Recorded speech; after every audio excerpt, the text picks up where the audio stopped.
Hi everyone, this is New Jersey Garden. We're here in Zone 6A.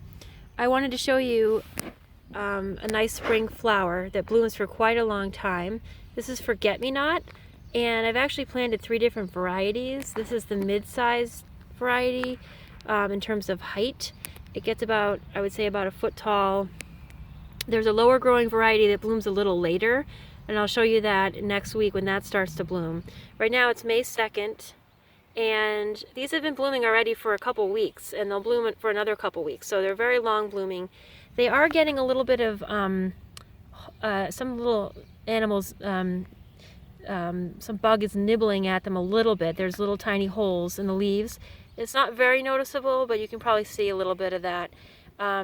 This particular variety of Forget-Me-Not doesn't spread that readily. I have another variety, like I mentioned, that really seems to self-seed and can become a little bit of a weed, and some people consider it invasive. But this variety here seems to stay put.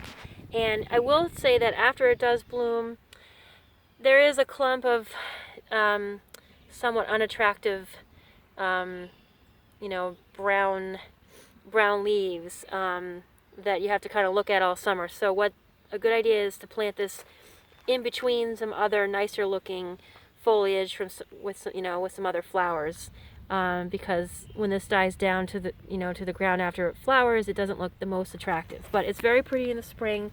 It blooms in mid-April and it goes until mid-May. So it's a nice, cheerful bloom. They start out actually kind of on the pale mauve or pink side, and then they get bluer as they continue to bloom.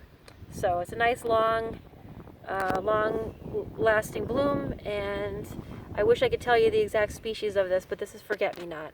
Thanks for watching.